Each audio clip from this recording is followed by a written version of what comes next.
Welcome back to Hardball. The National Intelligence Report that showed that Iran stopped trying to produce nuclear weapons way back in 2003, 4 years ago, sent shockwaves across the political 2008 campaign. Here's Hardball's David Schuster. Just moments after the president's news conference, that it's diplomatic pressure that caused them to change their mind. And the criticism began. Democratic presidential candidates in a radio debate in Iowa said the Bush administration's credibility has been shredded. With all due respect with anybody who thinks that pressure brought this about, let's get this straight. In 2003, they stopped their program. You cannot trust this president. He is not trustworthy.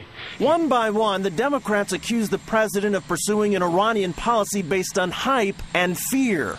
This saber-rattling was a repetition of Iraq, a war I opposed, and that we needed to oppose George Bush again. We can't keep on giving him the benefit of the doubt, knowing the ways in which they manipulate intelligence.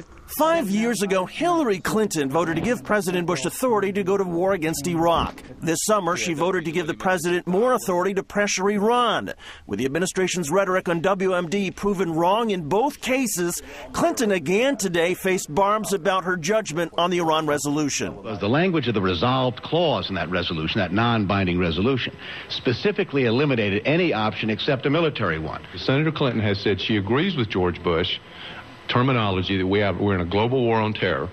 Then she voted to declare the military group in Iran a terrorist organization. What possible conclusion can you reach other than that we are at war? We thought that anything in that resolution gave even a pretense of legitimacy to President Bush taking any action. We wouldn't have voted that way. In fact, a number of the Democrats worked furiously to clarify the meaning of that resolution. Yesterday, when the Iran news first broke, Clinton used a campaign speech to remind Iowans that Obama didn't consider the Iran vote a priority. He didn't show up for the vote. He didn't speak out during a presidential debate that night. And finally, he decided to play politics and claim that the vote he missed, a vote for diplomacy, was really a vote for war.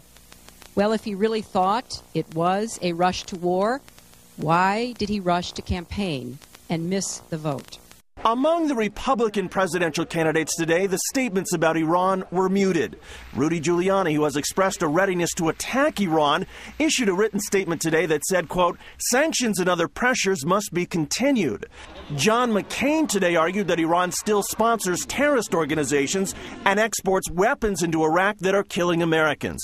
So because we have found out, apparently, that they are not embarked on the acquisition of nuclear weapons does not mean that it's a whole new day dawning in our relations with Iran. Still, the new intelligence about Iran and what war critics see as the president's worsening credibility problems could hurt the GOP in the presidential race and in the congressional elections. The last 7 years in the Mideast by this administration has been the lost 7 years when you see on every front a reversal of what has been the central tenets of this administration.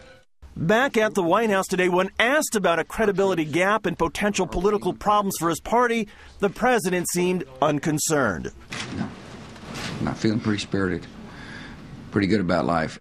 Maybe that's because President Bush doesn't have to face another election. For the Republicans and Democrats, however, who are running to be his successor and have 30 days until the 2008 voting begins, all of those candidates now face a brand new Iran dynamic. I'm David Schuster for Hardball in Washington. Thank you, David Schuster. Dana Milbanks, he's a national political reporter for the Washington Post. He's over at the Post right now. It seems to me that this is not good news for Hillary, who has hedged her bets to the right in endorsing that targeting of Iran for sanctions. She's been the hawkish Democrat. Does this great news that we don't look like we're not facing a war with Iran right now help Obama?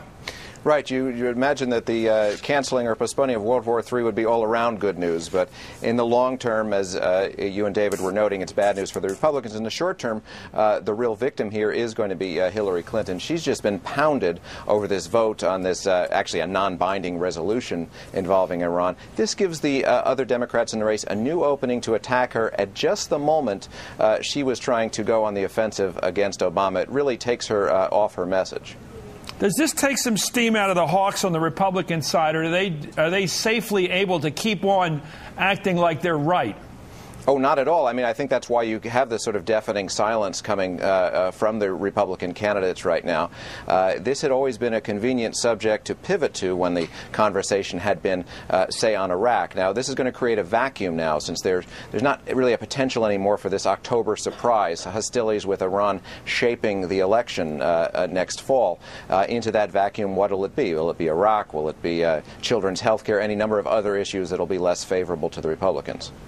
Well, I've heard from an inside source, a pretty prominent Republican consultant, saying that they plan to run the campaign on Iran next year.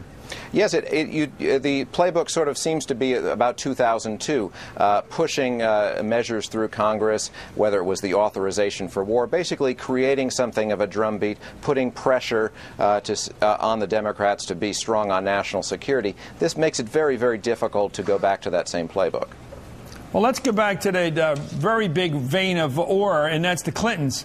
From the beginning of Bill Clinton's career, one of the phrases that pops out at you is political viability. He used it in the discussion of how he avoided the draft back in the Vietnam War era, how he had to cover up for his tracks in regard to all that. Political viability, I think it's the reason he hedged his bets on the Iraq War, the first war, the Persian Gulf War, putting himself in a position of being able to say he supported the war, but always having that escape hatch. Political viability looks like the motive Hillary had for supporting that resolution to go to war in 2002. Political viability, why she supported the Iranian resolution this year. Does that make her look like a political cynic, this new development, that she simply does everything to protect herself on the right for her political viability rather than what she really believes? Or does she get exposed as a real, genuine hawk? What is she, a hawk or a political opportunist? Well, unfortunately for her, this makes her look to be more of an opportunist. What she did at the time, she was way ahead in the polls. She was making a bet on a general election campaign, a position that would make her stronger there.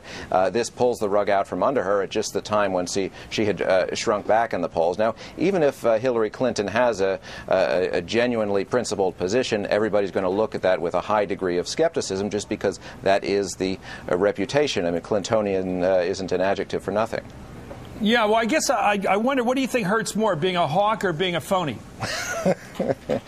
Principle always seems to beat phoniness in this political game. Yeah, I think being a hawk's a lot more credible, though I don't generally agree with the hawks on a lot of things. I think in this case, looking like you really believe in what's the national interest looks a lot better than doing what you think is in your political interest. Anyway, thank you, Dana Milbank of the Washington Post.